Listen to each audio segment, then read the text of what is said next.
Hello, hello, hello, my friends. This is Mr. Folly. Okay, so this is Mr. Folly, and I added something. Oh no, that I forgot about for Le Chatelier before we do the next part, and that's this: adding water to equilibrium with ions shifts towards the side with more ions. Okay, so the side with more ions will have the molarity go down more. As the same number of moles, right? You're just adding water, so the moles of those ions don't change, but they're in more liters.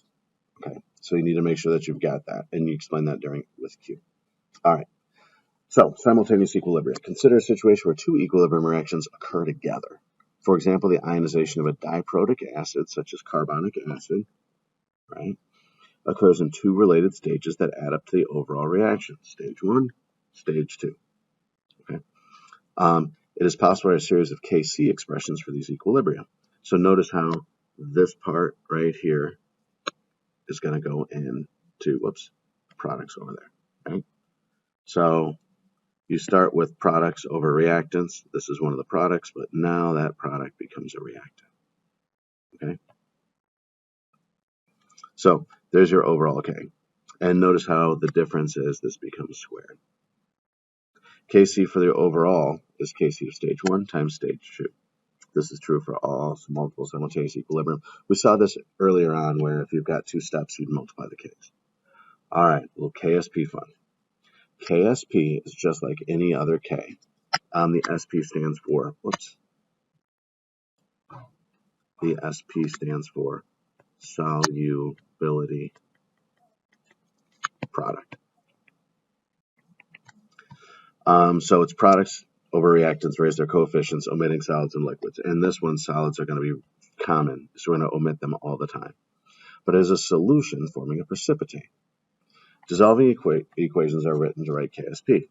So you have solid reactants that turn into ions. The solid is left out of the KSP expression. Remember, solids are over there. Write the dissolving equation for aluminum hydroxide, solid aluminum hydroxide, and ions. Notice it's balanced. You will have the solid on the left. It's the dissolving equation, so you start with the solid as a reactant. Problem types to find molar solubility given KSP. So molar solubility is going to be the minus X in an ice diagram. Molar solubility is the number of moles per liter that can dissolve. And insoluble salts have small KSPs and a small molar solubility. So it's going to be itty bitty when we talked about those K values in class. Example. Find the molar solubility of PbCrO4 if the KSP is 2e negative 12. Okay? So we're going to do the ice diagram and solve for X. So again, here's our dissolving equation. Okay? We know the KSP. We did this once before where if it's a solid, it's some, right? And it doesn't really matter because it's not in the equilibrium expression. Before any of it dissolves, remember initially I've got nothing and I've got nothing.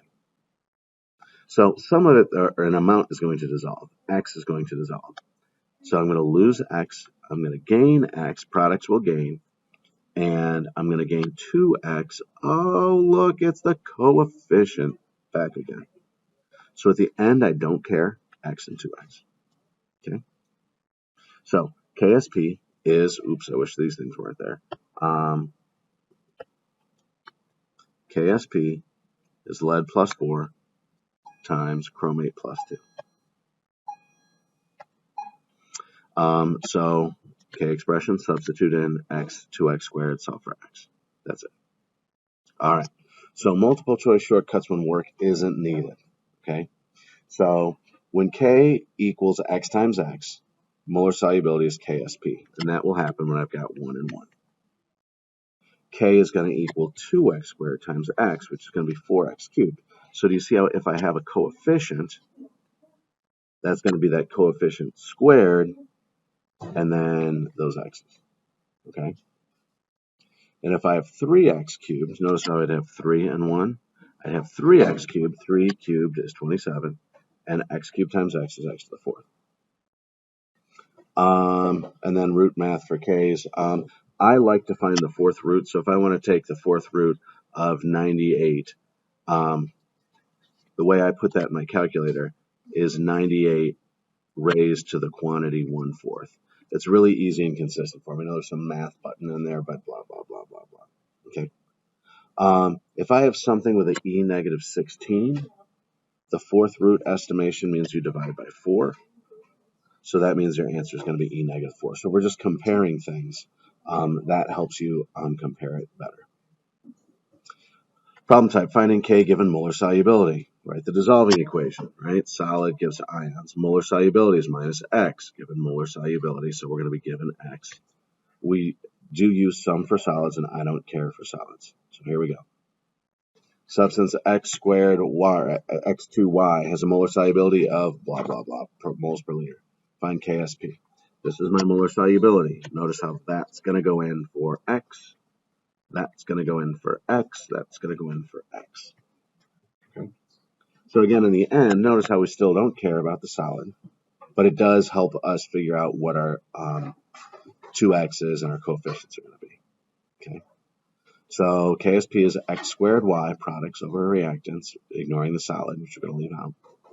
So KSP is 2 times 2.15 e negative 7 squared times 2.15 e negative 7. And be sure to double your x's. All right. Okay, so dissolving with common ions. If ions you are making are already in solution, less will dissolve. This follows Le Chatelier's principle. So I'm going to look at this right here.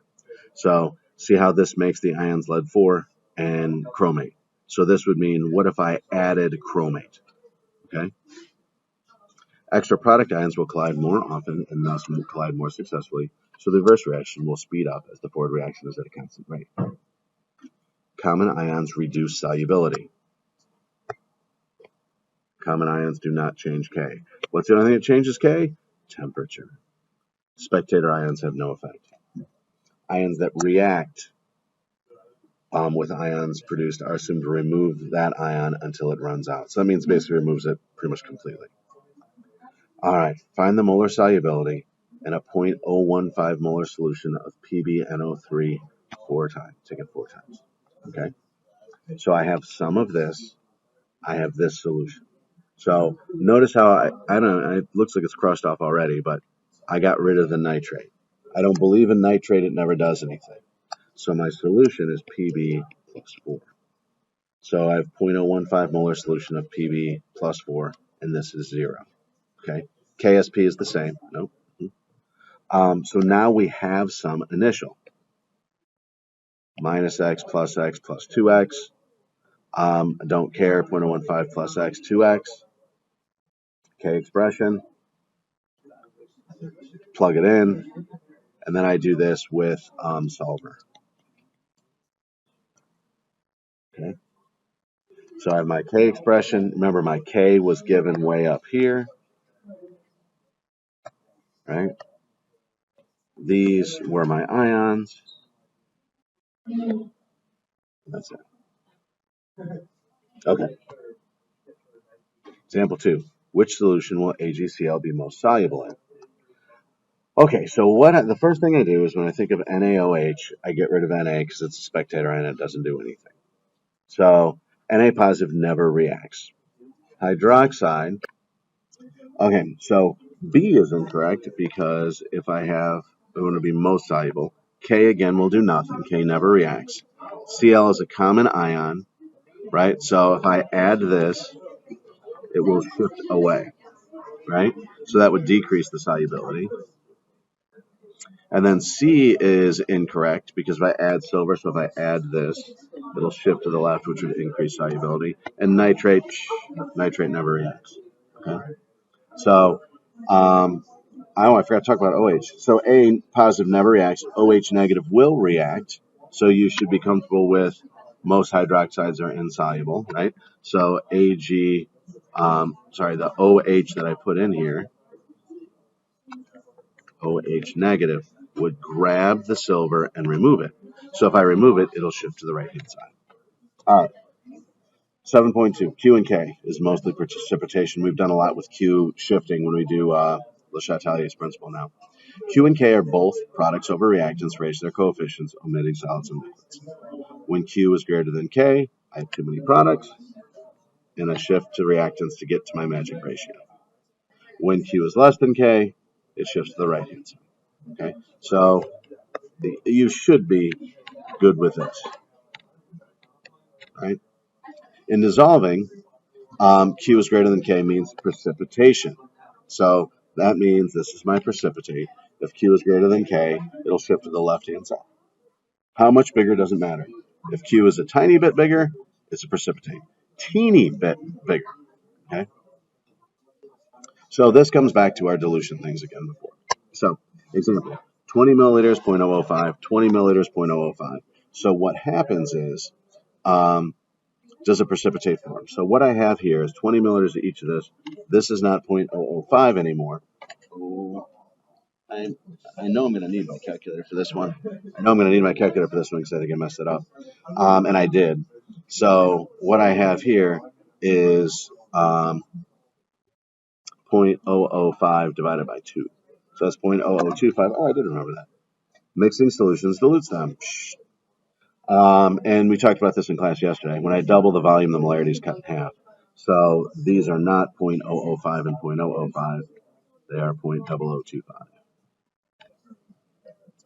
So Q equals my products, 0.0025, and that squared, right? So I'm going to have, I didn't write it, so Q is calcium plus 2 and hydroxide squared. Q is 1.56 E negative 8, which is smaller than 8 E negative 6, so no precipitate forms. All right, so section 7.13, so I'm just like labeling the sections now. 7.13 pH and solubility. Let's see if I'm going to highlight in blue now. I like the blue.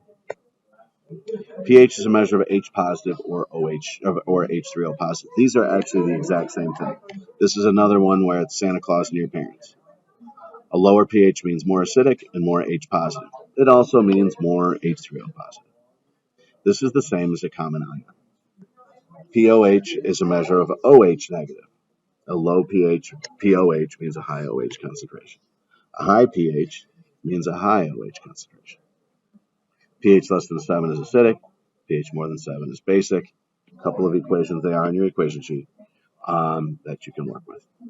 And that's it. This is the exact same thing as a common ion. That's it. And out of here, under 15 at least. Toodles.